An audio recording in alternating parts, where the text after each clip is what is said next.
어떻게 한 주간 기도응답도 많이 받으셨습니까? 예. 아시니까 기도응답 받았다. 좋은 게 있었다 말고 이거는 기도하고 응답받은 것이다 라고 내가 그렇게 느껴지는 거 있죠. 이거는 기도하고 응답받았다. 하나님께 영광 돌린다는 부분들이 있다 하는 손을 들었다는 얘기였어요. 하나, 둘, 셋. 네, 많이 응답하고 계십니다. 예, 기도하면 응답이 되는 줄 믿습니다. 크든 작든 하나님 응답하시면 우리가 또 시속하게 미쳐서 감사할 줄 알고 그런 영적인 철이 있는 우리가 되길 바랍니다.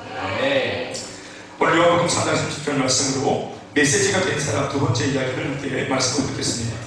우리 한 번만 더 따라하시겠습니다. 그는 흥하여야 하겠고 나는 쇠하여야 하리라. 주님은 흥하여야 하겠고 나는 쇠하여야 하리라. 사실 오늘 이 본문 한 절을 읽으면서 그렇게 기분이 좋은 본문은 아닙니다.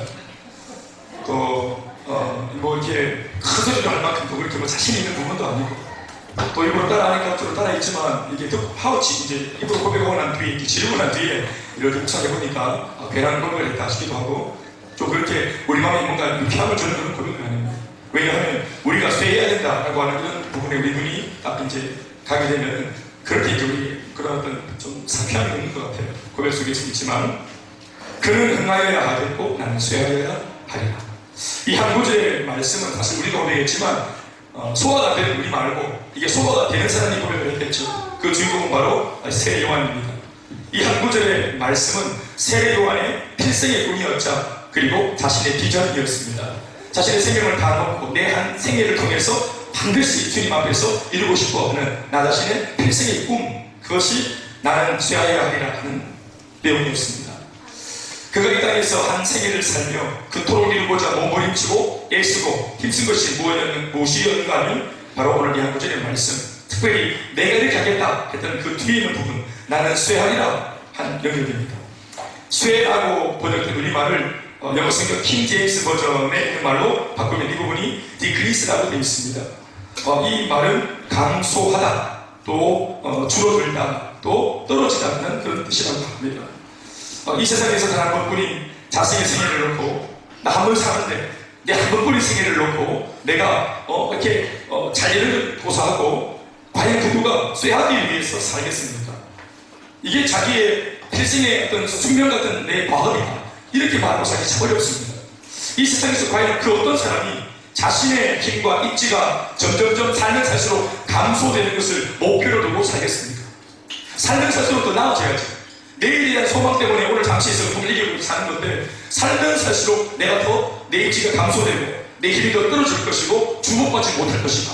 감소, 줄어든다, 떨어진다. 이런 쇠하는 삶을 살 것이다. 이런 사람은 아무도 없습니다.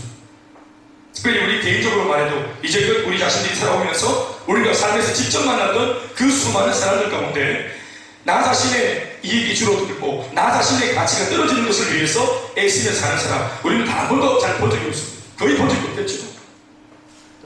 그러나 오늘 본문에 이 세례 요한만큼은 우리와 같은 성정에 동일한 사람, 특별한 것도 없이 우리와 똑같은 육체를 듣고 있었던 사람, 그는 그리스도가 아니잖아요.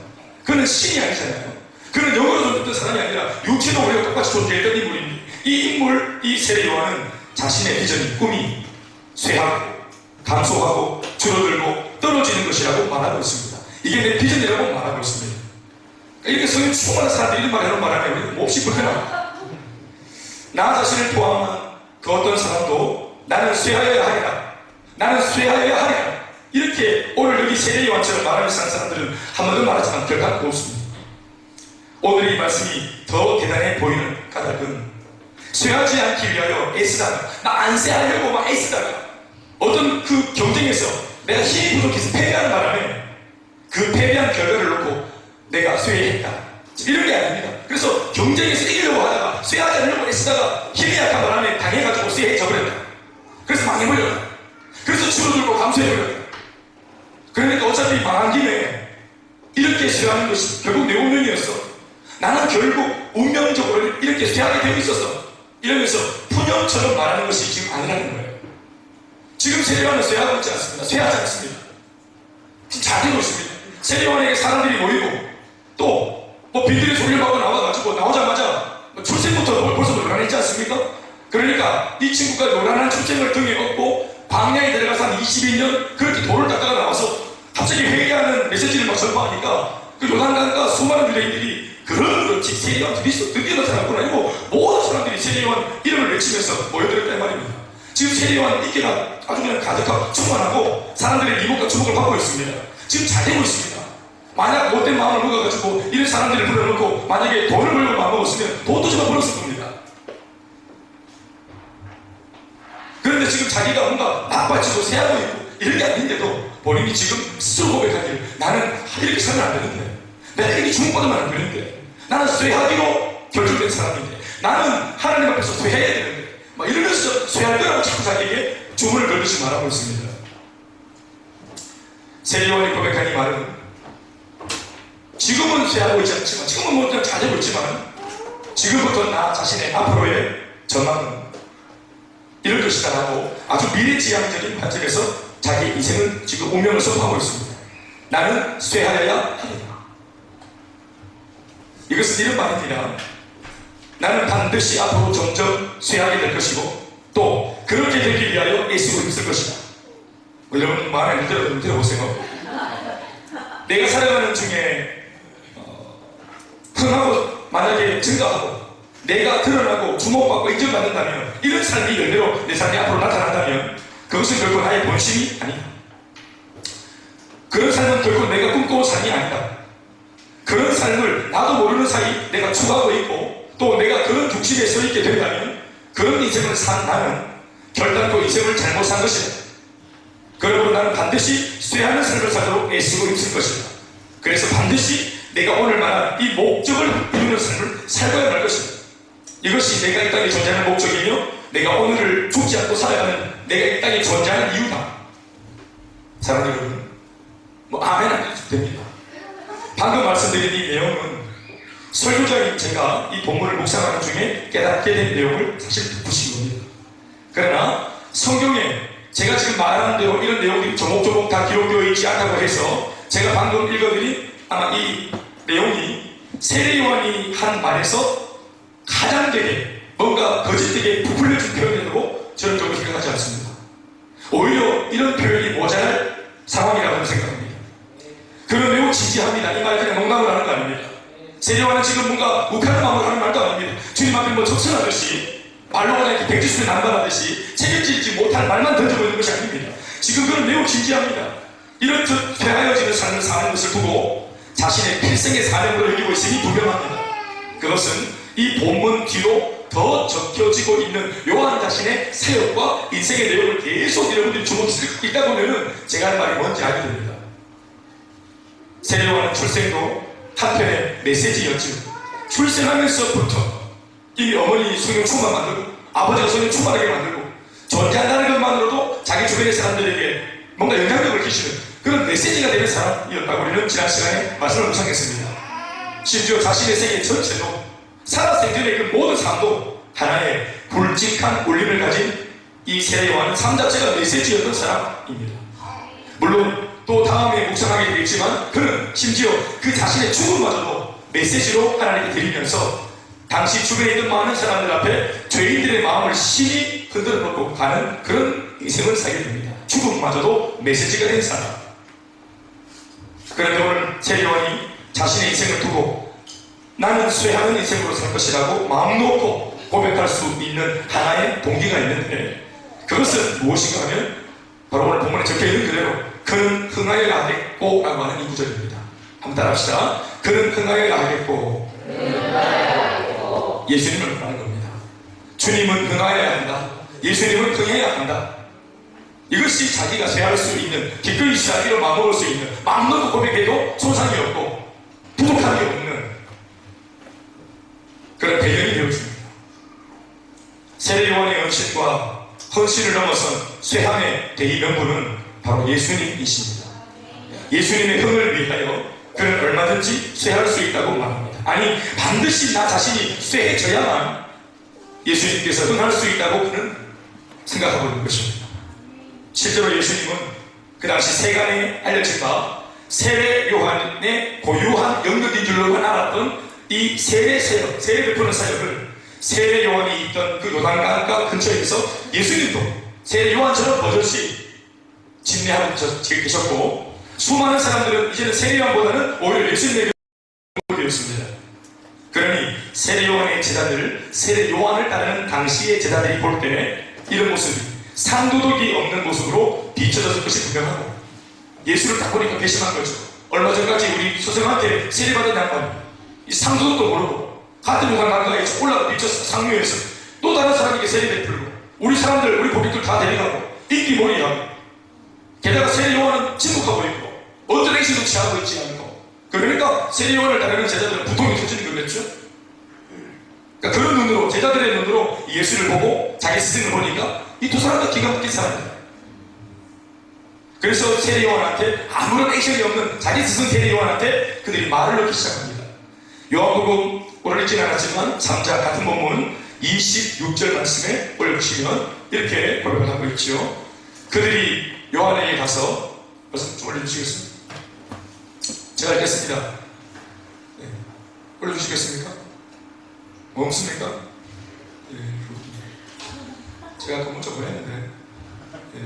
좋은 문자였는데 읽어드릴게요.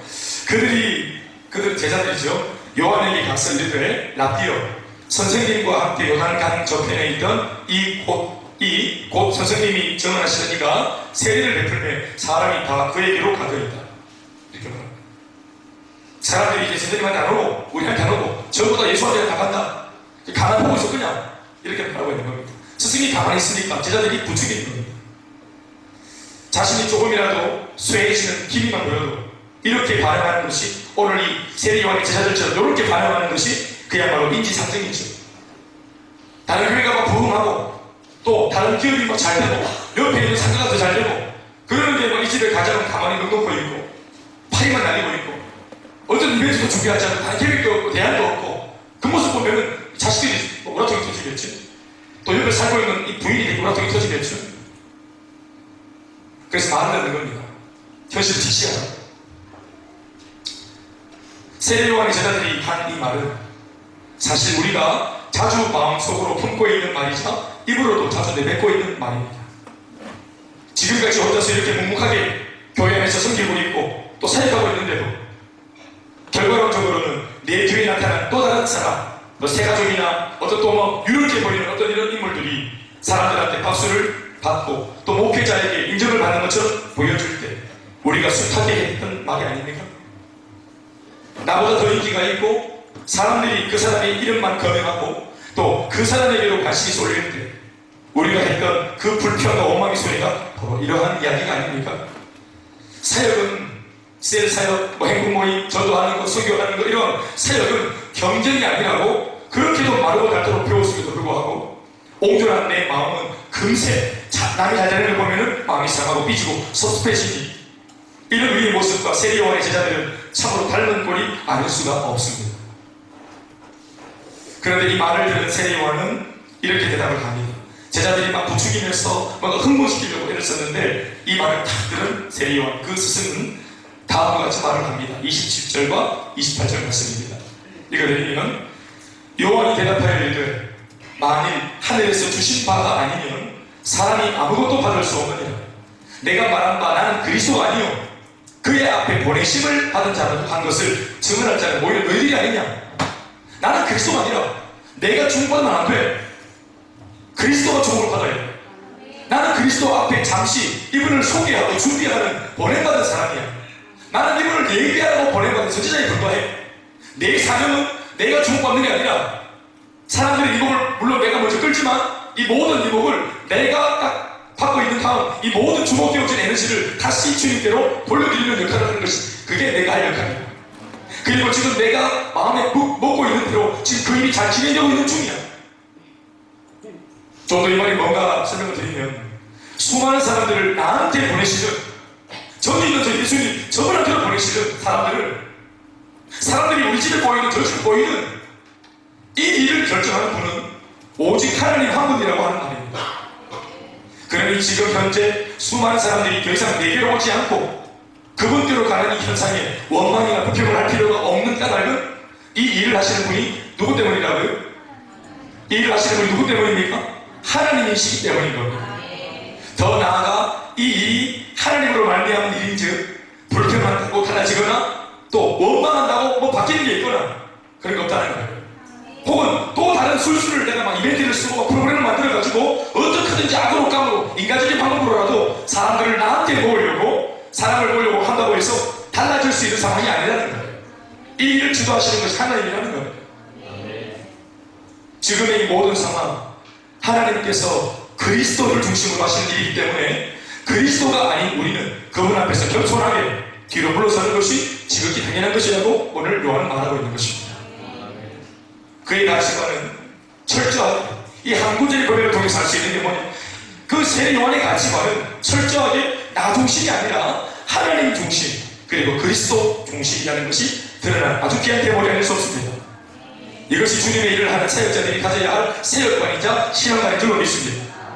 우리는 하도 우리가 몸담고 살고 있는 이 세상살이가 워낙에 경쟁하는 일에 우리가 몸을 담고 있고 그 일이 익숙하기 때문에 교회에서 하는 영적인 일마저도 이 하나님의 사역조차도 나도 모르게 나 중심이라고 하는 가치관으로 접근하는 그런 우리를 범할 때가 굉장히 많다는 사실을 인정할 수 있어야 됩니다. 나 중심으로 하는 일은 그것이 비록 영적인 일일지라도 내가 안 드러나는 대목에서는 분노가 일어나고 내가 주목받지 못하는 어느 한 대목에서는 원망과 불평이 싹트게 됩니다. 왜 나를 주목하지 않지? 내가 한 게 얼만데? 그러나 그렇게 하는 것이 아니지. 하나님 중심, 그리스도 중심으로 상황과 또 사건을 바라봐야 합니다. 하나님 중심, 그리스도 중심으로 사건을 본다, 상황을 본다라는 말이 무슨 말인가 하면 내가 한 그 일로 인하여, 내가 했던 그 어떤 일로 인하여 내가 주목받고 있는가, 내가 박수받고 있는가, 아니면 과연 하나님께서 영광을 받으셨는가, 내게 일어난 이 사건과 상황 속에서 과연 내가 주목받고 있는가, 아니면 그리스도가 높임을 받고 계시는가 하는 이 시각을 우리 구분해서 가지고 있어야 합니다. 내가 면박을 당했다 칩시다. 비록 인간적으로는 내가 면박을 당하고 뭔가 누명을 쳤다 합시다. 그 모욕스러운 사건으로 인해서 나는 비록 처참해졌지만 주님께서 영광을 받으셨으니 감지되면 우리는 이 상황 속에서도 입을 열어서 주님께 감사해야 합니다. 이것이 하나님 중심, 그리스도 중심이라고 말하는 세례 요한이 가지고 있는 가치관입니다. 내가 비록 누명을 쓰고 억울한 소문에 마음이 상하고 애매히 돌림을 당하고 손해를 받아고 하지만 직장에서나 가정에서 또 교회에서, 그러나 그 일로 인하여 전도의 문이 열리고 영혼이 붙고 사람이 붙고 복음을 전할 수 있는 기회가 만들어졌다면 이것이야말로 그리스도가 높임을 받으신 것이니 우리는 기뻐하고 즐거워할 수 있어야 합니다. 그러나 이 일은 나 중심의 가치관에서는 절대로 일어날 수 없는 일입니다. 주님이 높임 받든 말든 하나님의 영광 받든 말든 내가 배려받았는가, 내가 사람들한테 더 주님의 힘을 받았는가, 그런 것들이 더 중요한 겁니다. 그게 교회가 됐든 직장이 됐든 어떤 영역이든지 간에 내가 뭔가 꼭 배우지 못하면, 내가 주목받지 못하면 하나님의 영광을 받는다, 주님의 영광을 받는다, 하나님 중심, 그리스도 중심, 교회 중심 이런 말이 그 사람한테는 안 들어오는 거죠. 오늘 말씀에서 여러분들은 어떤 생각으로 살고 있고, 아니 오늘 여러분들이 흘리는 눈물은 과연 무엇 때문에 흘리는 눈물인가를 돌아보십시오. 주님의 영광을 받지 못해서 그게 애달고 그게 속이 상해서 흘리는 눈물인가, 아니면 내가 드러나지 못해서 속상하고 내가 바랬던 야망이 이루어지지 못해서 우리가 몸부림치고 있는, 때로는 그런 일이 안 되면 예배도 우리가 포기하거나 하나님께 나와서 내 자신을 드리는 일들도 우리가 굉장히 쉽게 포기하지 않습니까? 내가 드러나지 않을 때, 내가 원했던 것이 이루어지지 않을 때. 세례 요한은 여기서 더 나갑니다. 이것만 해도 정말 버거울 정도인데 세례 요한이 여기서 더 나가요. 그게 29절에 있는 말씀인데요, 말씀을 한번 드리면 신부를 취하는 자는, 이게 이제 세례 요한이 자기 제자들한테 한 말입니다. 신부를 취하는 자는 신랑이지만 서서 신랑의 음성을 듣는 친구가 크게 기뻐하나니 나는 이러한 기쁨으로 충만하였노라. 등장기본이 3명 나오죠? 신부, 신랑, 신랑 친구. 한번 더 읽어드릴게요. 신부를 취하는 자는 신랑이지만 그 옆에서 서서 신랑의 음성을 듣는 친구가 크게 기뻐하나니 나는 이러한 기쁨으로 충만하였다. 이 말하면 됐다. 나 세례 요한. 사람 여러분, 세례요한은 주님이 흥해 가시는 것을 보고 사람들이 그들 예수님에게 몰려가는 것을 보고 반대로 말하면 예수님이 그토록 만나고 싶어 했던 사람들이 드디어 예수님께 몰려오는 이 상황 속에 있는 예수님, 그 예수님이 신랑이 되셔서 신부인 이 수많은 죄 많은 인생들이 신랑이 나한테 찾아올 때 신랑이 얼마나 기뻐했겠냐. 이 수많은 죄 많은 신부들이 정결하지 못한 신부, 음란한 신부, 상처받은 신부, 상처를 줬던 신부, 신부라고 하는 가치를 잃어버린 수많은 타락한 신부들이 오늘 이 모든 신부들을 회복시킬 수 있는 유일한 대안인 예수신랑. 할렐루야. 이 예수신랑이 등장했는데 신랑은 입장했는데 신부가 입장을 안 하고 있었는데 신부들이 갑자기 눈을 떠서 신랑 앞으로 다 몰려왔을 때 이게 누구의 소원이었죠? 이게 신랑 대신 예수님의 소원 아니었습니까? 신부를 만나러 오신 거예요, 예수님이. 아멘입니까? 신부라고 하는 그 이름에 걸맞지 못하는 순결을 잃어버리고 살고 있는 이 땅의 수많은 백성들, 타락한 신부들, 그들을 만나 회복시켜 주기 위해서 온전한 신랑이신 분이 우리 가운데 찾아오셨어요. 이 결혼을 파괴해도 되는데, 창녀 같은 우리를 돌아서도 되는데, 그분이 창녀 같은 우리에게 찾아오셔서 기꺼이 순결한 신부를 만들기 위해 우리 이름을 불렀습니다. 그리고 사람들은 100%는 알지 못했지만 어떤 영적인 어떤 이끌림을 받아서 많은 사람들이 참 신랑 되신 예수님께로 몰려왔으니 이 장면이 그야말로 신랑이신 예수님에게 얼마나 큰 기쁨이 되겠나. 아멘, 아멘. 세례요한이 이렇게 말하는 겁니다. 예수님이 신랑이다. 진짜 신랑 예수님이다. 그리고 그분께로 달려가고 있는 수많은 백성들은 모두 다 신부다. 신부의 주인은 신랑이다. 그리고 지금 그 신랑과 신부가 드디어 이때까지 기다려오던 만남을 성사시키고 있다. 드디어 만났다. 그래서 신랑이 지금 이 순간에 얼마나 행복해하고 그 신랑이 지금 얼마나 기뻐하고 있는지 아무도 몰라도 적어도 나는 알고 있다. 왜냐하면 나는 신랑을 누구보다도 잘 알고 있는 신랑의 친구이기 때문에. 그동안 신랑이 이것을 얼마나 소원했는지, 아니 이 신랑을 보내 신랑의 아버지가 되신 하나님이 이것을 이 마음을 얼마나 원하셨는지, 나는 선지자로서 신랑의 친구로서 아버지 마음도 알고 이 땅에 오신 예수님의 마음도 안다.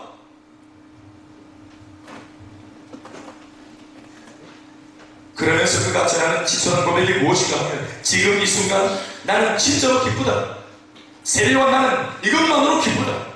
지금 이 순간 나는 진짜로 행복하다 하는 것입니다. 신랑 친구의 자신의 기쁨은 다름 아닌 내가 잘 되는 게 아니라 신랑 친구 덩어리가 잘 되는 게 아니라 기뻐하고 행복해하는 신랑을 보는 것이라고 말하는 겁니다. 신랑이 기쁜 것이 내 기쁨이다. 신랑이 잘 되는 것이 옆에 서 있는 친구의 기쁨이라고 말하는 것입니다. 29절 말씀에 서서 신랑의 음성을 듣는 친구가 크게 기뻐하나니 나는 이러한 기쁨으로 충만하였노라. 나는 지금 기쁨이 충만하다. 할렐루야. 사람들이 몰려와서 기쁜 게 아니고 예수님이 잘 되니까 난 좋다는 거예요. 이게 뭔 말이에요? 지금 그는 자기가 쇠하여지고 있는 이 과정을 견디고 있음이 아니라는 거예요. 기쁨이 충만하여 기꺼이 쇠하는 이 일을 감당하려고 하고 앞으로도 감당할 것이라고 말하고 있는 거예요. 이게 기쁨이라고 말하는 거예요. 주님의 영광을 위해서 힘들지만 참겠다, 이런 정도도 아닙니다. 뭐 참고 견디는 게 있는 수준이 아니고 이게 자기 기쁨이라고 말하는 거예요. 그리고 난 뒤 오늘 우리가 읽은 이 본문 드디어 30절의 고백을 이러한 배경 속에서 그는 진정 기쁨으로 고백하고 있는 것입니다. 한번 읽어볼까요? 저를 따라서 그는 흥하여야 하겠고 나는 쇠하여야 하리라. 기쁨이 충만한 세례요한이 주님이 흥할 수 있다면 나는 쇠해야 된다. 얘들아 너와 나는 쇠해야 된다. 우리 덩어리다. 이 말을 기쁨으로 하는 것입니다. 때로는 여러분 우리가 주님의 흥을 위해서 정말 우리가 고달프지만 참고 견디면서 인내하면서 쇠하자, 이 정도로만 해도 대단한 신앙 아니겠어요? 주님이 흥할 때 우리는 뭐 없습니까? 이게 베드로의 고백 아닙니까? 뭐 콩고물 떨어지는 거 없습니까? 이게 마음에 안 들고 예수는 계속 힘을 없다 이러니까 다른 분들은 팔아먹잖아요. 예수님만 잘 되는 거예요. 이거 정말 삐딱하게 보면 열받을 수 있거든요. 그런데 세례요한은 예수님이 잘 되고 내가 진짜 쇠하는 것이 이게 주님의 영광을 위해서 그래 예수 믿는 사람으로서 견디야지 뭐. 예수 믿는 사람 이것이 어떤 믿음 아이가. 샐러드가 안 샐러드보다 고달픈 거, 힘든 거, 고난이 있는 거 이게 뭐냐 당연한 거 아이가. 그러니까 아프지만 힘들지만 견뎌야 되는 거 아이가. 이게 우리 입장이었다면 오늘 세례와는 한술 더 떠서 그런 말하니까 이게 견디고 참고 이런 게 아니고 이게 기쁨이라고 하는 거예요. 볼 때. 우리가 여러분 알을 냈을 때 이게 10달 동안 품고 있는 건 고통스럽지만 한 번에 한 방, 그 한 방이 뭡니까? 출산의 한 방. 그 헬산과 출산의 한 방 때문에 이걸 10달을 우리가 인내가 견딘다는 겁니다. 그러니까 기쁨 때문에 이걸 사실 힘들지만 견딘다 이렇게 말하거든요. 그런데 이 세례와 같은 경우는 어떻게 말하냐면 임신하는 것 자체가 배가 지금 나오고 불편한 것 자체가 기쁘다. 이 아 때문에 하는 거예요. 이게 기쁘다. 견디고 그런 게 아니고.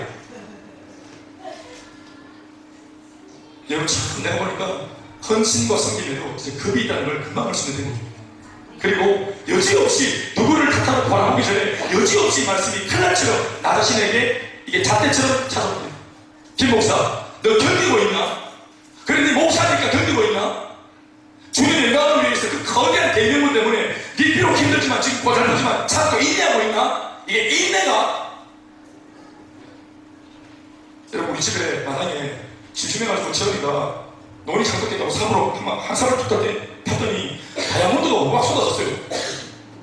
두 삽을 팠더니 다이아몬드가 두 삽 다 들어가 입에수록 저보다 다이아몬드 구덩이가 나오잖아요. 마당 전체가 이런 겁니다. 자, 원래 생각했을 때는 한 삽 파가지고 한 움큼 정도의 다이아몬드를 이렇게 이제 내가 주머니 넣고 이렇게 옮겨내는 거 이 정도로 이제 자기가 만족했어요. 그런데 열받게 세상에 파디비니까 다이아몬드가 계속 나오는 거예요. 열받은 일입니까? 이게 내가 힘들지만 견딘다. 인내한다. 참고 인내한다. 뭐 다이아몬드 굉장한 거니까 이 가치 때문에 내가 힘들지만 참고 인내한다. 이런 겁니까? 다이아몬드가 내 생각보다 너무 많아가지고 힘든 게 이게 인내하고 견디는 겁니까? 이게 기쁨 아닙니까? 내 생각보다 많은 게 기쁨 아닙니까? 사과를 심은 농부가 한 100만, 한 그루에 100개 정도 사과 갈아탈 줄 알았는데 막상 딱 주순대다 내려 가져가면 다 늘어져가지고 남고 죽으려고 제발 따라가고 남고 소리를 지르고 한 1000개가 될 뻔해. 자, 농부가 100개다가 하다가 1000개 따야 될 모양이니까 이게 열받은 일입니까? 짜증난 일입니까? 견디는 겁니까? 운수 대통한 거 아닙니까? 아멘 하십시오. 이거 견디는 게 아니라 이거 좋은 겁니다. 예배를 와가지고 힘들지만 예배 안 들어준다. 예배를 견딘단 말입니까? 내 잘거를 나와서 예배 들어준다. 예배를 견딘단 말입니까? 바로 손님 이런 데저기 들어갑니다. 이게 우리 누리고 기쁨입니다. 여러분 그 이승만 대통령이 해방 그 이후에 그런 말을 안 합니까? 외국인 선교사가 전국 지금의 그 테니스의 전신인 전국 이거 막 전국을 막 외국인 선교사들이 전국 이거 뭐 조선에 갈 게 없으시네. 그게 막 손가락 땀을 뻗으니까 이승만 대통령이 그때 안 합니까? 보좌관한테 인자 하는 게 있나? 그러니까 저게 이제 실제 뭐 이렇게 재미를 사는 왜 저렇게 고대고 했는데 원딜이 하나 쌍시키지 아래 놈도 시키라는 거예요. 아래 끝에 여러분들 스포츠 땀흘리고 하는 거 고대고 견디고 하는 겁니까? 그게 신나는 겁니다. 아멘. 직장 다니면서 견디고 내 힘들어 죽겠지만 내가 억지로 직장 간다. 여러분 회개하시오. 누가 앞에서 오늘 지금 직장을 없어서 직장 구하고 기도하는 청년들 앞에서 회개하시오. 그들이 간절히 바로 꿈꾸고 있는 소망하는 아침에 일어나가지고 막 일이 너무 많아 부대껴 보는 거 퇴근해가지고 지쳐가지고 어깨가 축 늘어서 이 지치몸으로 퇴근한다는 거 퇴근한다는 거 이거 그들의 소원입니다. 여러분. 누군가에게 소원이라 막 결혼해가지고 막 열받아 죽겠다. 남편 이런 남편 모습 같은 남편 사는 게 진짜 지옥이다. 여러분을 진짜 결혼을 놓고 기도하는 사람들한테 회개하셔야 됩니다. 그걸 견딥니까? 누구한테는 소원인데 여러분 어떤 교회는 전도하는 게 소원입니다. 소원인데도 안 됩니다. 우리 교회는 전도가 밥 먹기 주인하고 있습니다. 그게 아니라십시오. 되고 있지 않습니까? 연료가 맺히고 있지 않습니까? 교회가 함께하니까 나는 못하지만 우리가 하니까 되지 않습니까? 이게 고생이야. 지금 사람은 딱 팠는데 내가 생각했던 것보다 더 많은 것이 나오는 교회를 만난 겁니다. 그게 아니라십시오. 이게 신나는 겁니다. 이 밤에도 예수 그리스도 이름으로 기도할 때 나는 한두 가지 기도 제목 들고 왔는데 이름을 딱 파보니까 응답이 막 쏟아지려 할 때 더 많은 제목으로 나올 거라는 후회가 막심한 이게 대단한 말입니다. 여러분 목이 아시니까 마음대로 말할 수 있고 진짜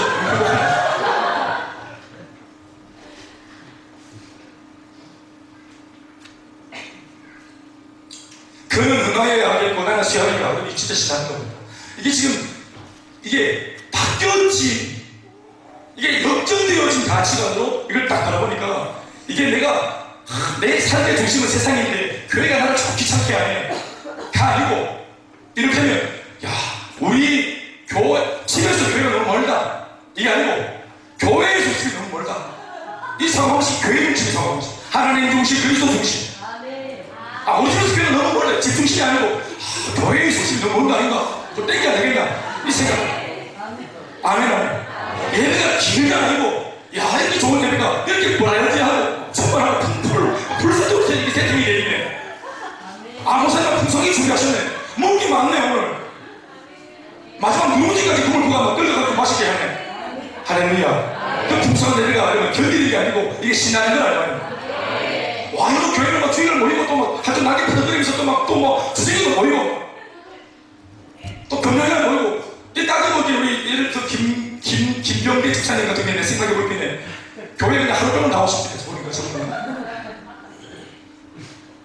나는 세상에 교회를 이런 교회를 한 일주일에 5번을 간다. 세상에 열받을 게 아니고 나는 주님의 전에 내가 5번을 가는 특별한 입심을 받았다. 진짜 들어오기 전에 뭐 하겠어요. 사랑하는 여러분, 우리가 너무 세상 속에서 고객 중심, 그렇죠? 세상은 고객이 왕이잖아요. 고객 중심 이렇게. 그러니까 교회 와도 우리가 이런 마인드, 고객 마인드, 이 성도 마인드가 이걸 고객 마인드니까.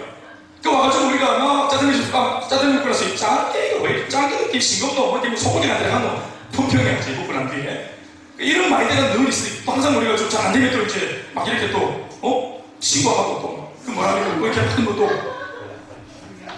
소원수행하고 또 이렇게 하고 뭐 이렇게 불평 이런 거 늘 늘어놓고 개선이라고 말하니까 이런 것이 우리 몸에 배어 있으니까 교회와도 이러한 인본주의적인 발상, 나중심의 발상, 주님을 위하는 게 아니라 주님이 나를 위해서 이게 뭐가 있노? 이런 개념들. 셀이 자꾸 하는데 왜 셀이 말하노? 셀이 나한테 이게 뭐가 있노? 이런 개념들, 고객 개념들, 고객 마인드.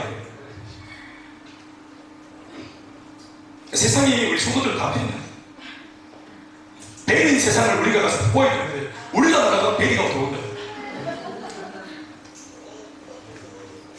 무엇보다 주님을 위하여 그가 기꺼이 쇠하기로 결정한 이유는 이 삶이야말로 자신에게 더할 나위 없는 최고의 기쁨이 된다는 것을 알았기 때문입니다. 그는 오늘 이 고백을 하기 위하여 지난 21년의 장구한 세월을 광야에서 철저하게 준비되어 있습니다. 이게 그냥 나온 고백이 아닙니다. 주님의 흥을 위하여 쇠하는 삶을 선택하고 또 이 삶을 추구하는, 구체적으로 진짜 할 것처럼 추구하는 이 삶, 이것은 훈련으로 된 겁니다. 22년 동안 아버지가 이 아들 한 7살, 8살 때 사막에 접어놓은 거죠. 그러니까 22년 만에 나왔을 때가 30살입니다. 예수님하고 출생 그 기간이 6개월 차이 납니다. 세대가. 그러니까 30살에 나왔으니까 22년을 사막에 있었다. 그럼 몇 살에 들어간 거예요, 사막에? 8살 때 입문한 겁니다. 아버지를 집어넣었어요. 그 광야 집어넣었대요. 수순가 아닙니다. 22년 동안 아무것도 없는 광야에서 주님을 복대하는 훈련, 하나님의 말씀을 묵상하는 훈련, 하나님과 대화하는 훈련, 그런 교제 속에서 하나님의 말하지 않아도 아버지 하나님의 성례가 뭔지, 주님이 조금만 찡긋만 하셔도 하나님 아버지가 무엇을 원하시는지 22년 콤비처럼 마음을 맞췄다 이겁니다. 주님의 음성을 듣고 주님을 독대하고 주님의 손길에 자신의 모든 것을 걸고 순종했던 이 삶의 훈련이 있었기 때문에 21년에 오늘의 이 고백이 있는 겁니다. 이게 얼마나 좋은 건지. 귀하고 가치 있는 일치고 훈련 없이 되는 일은 하나도 없습니다. 이러한 말기가 적혀있는 팩토스의 한 대본이 떠오르는 거죠. 한번 따라할까요? 귀하고 가치 있는 일치고 훈련 없이 되는 일은 하나도 없다. 주님을 통해 내가 잘 되는 것이 예수 믿고 내가 하는 겁니다. 주님 믿고 주님을 통해 내가 잘 되는 것이 기독교가 말하는 축복 메시지로 알고 있고 또 그런 것에 익숙한 우리들에게는 오늘 이 말씀, 나를 통하여 주님이 잘 되시는 삶을 살아야 한다는 말씀이 결코 쉽게는 축복된 삶이라고 인정이 안 될지 모릅니다. 그러나 세례 요한이 자신의 전 생애를 걸고 우리들에게 메시지를 전하고 있습니다. 직접 그렇게 살아본 자신은 그 삶이 가장 축복된 삶이며 가장 가치로운 삶이라고 온 삶으로 우리한테 힘줘 메시지를 전하고 있습니다. 인본주의 세상이 견디려져 있는 오늘의 기독교와 교회에서는 결코 더 이상 소리 높여 가르치지 않는 메시지, 이제는 잘 들을 수 없는 희미해진 메시지, 주님의 은을 위하여 우리가 쇠해지는 것을 두려워하지 맙시다 하는 이 음성을 오늘 우리가 도전해야 할 기도 제목으로 삼았으면 좋겠습니다. 우리는 오늘 이 시간에도, 이방 기도하는 이 금요 예배 이 시간에도 사실은 나 자신의 결핍을 고백하고 내 필요를 체험받기 위하여 이 늦은 밤에 나온 것이 사실입니다. 그러나 오늘 우리가 하려고 하는 기도를 온몸으로 걸어가고 있는 세례 요한의 이 저항을 우리가 아멘으로 받을 수 있길 바랍니다. 그렇게만 기도하지 말라고, 너 자신의 필요를 채우는 것에만 급급해서 그렇게만 기도하지 말라고, 그 기도 제시는 것은 아니지만 그렇게만 기도하지 말아달라고 오늘 세례 요한이 자신의 삶을 놓고 우리의 기도를 막고 있습니다. 세례 요한이 이러한 삶으로 초림의 예수님을 준비했던 인물이었다면 오늘의 우리들은 재림의 예수님을 준비해야 할 같은 입장에 놓여있는 성도입니다. 우리도 다시 오실 주님을 기다리고 있습니다. 말씀드리겠습니다. 무엇보다 참으로 우리가 눈을 열어야 될 대목은 예수님 믿고 있는 우리가 예수님 신앙의 친구라는 사실입니다. 신앙의 친구를 자기가 골리 주장 안 해도 시기 끝나면 신앙이 한번 떼어주는 겁니다. 그 델러리도 있었지만 이 결혼식을 빛내주기 위해서, 예수를 빛내주기 위해서 주인공이 아니지만 주인공인 듯 무대 위에 서고 있던 우리가 주목받아야 될 입장은 아니지만 우리가 주님을 높이면 주님도 우리를 높이십니다. 그러니까 예수 안에서 우리가 주님을 통하여 높여지는, 주님을 통하여 잘 되는, 그저 단순히 내가 주님 앞에서 나 좀 바라봐달라고 이렇게 우리가 막 윽박지르는 모습이 아니라 이게 하나의 원리 아니겠어요? 성경 전체 연연을 흐르고 있는 원리입니다. 우리는 주님을 높이고 주님은 그러한 우리를, 겸손한 우리를 인정하셔서 다시 높이시는 이 일이죠. 오늘 사실은 이 밤에 어떻게 보면 일주일을 놓고 지극히 개인적인 기도를 유일하게 할 수 있는 그런 이 밤일지 모르겠지만 이 밤조차도, 특별히 오늘 이 말씀을 드리는 이 밤만큼은 우리가 정말 주님의 원하시는 바가 무엇인지를 기대하고, 그리고 사람들과 주님 사이 그 결멸된 자리에 우리가 그 투바문에 들어가서 세례요한처럼 처음엔 사람들의 이목을 나한테 끌지만 그 목적이, 그 이유가 내가 영광 다 받기 위해서가 아니라 나한테 주목되어진 이 에너지를 다시 주님께 돌려드리기 위해서 세례자는 세례가족의 마음을 사야 되고, 그리고 난 뒤 주님 앞으로 인도를 해야 되고, 목회자인 저도 영적 권위 가지고 여러분들을 저한테 주목시켜서 여러분들의 이 놀라운 순종의 에너지를 주님께로 돌려드려야 되고, 아멘이시네요. 우리 모두가 다 그러한 이 아름다운 삶, 세례와 닮은 삶을 오늘 겁없이 기도해서 흉내라도 내고는, 이게 참 쉽게 하지 못하는 이 기도, 우리 입에 오늘 들은 말씀이니까 입에 담아보려고 하는, 그러다가 기도하다가 기도의 마음이 하나님 마음을 주시면 감동도 좀 쏟아보고, 이때까지 한 번도 이렇게 겁이 나서 살지 못했던 내 삶을 돌아보시고, 주님이 나한테 준 결과가 있냐가 아니라 나는 주님 위해서 어떻게 살고 있는가를 돌아볼 수 있는 그런 은혜의 길, 그런 역전의 은혜의 길을 주님으로 축원합니다. 아멘이십니까? 우리 다 같이 일어나서 찬양하시고 우리 함께 기도하시겠습니다. 나의 모습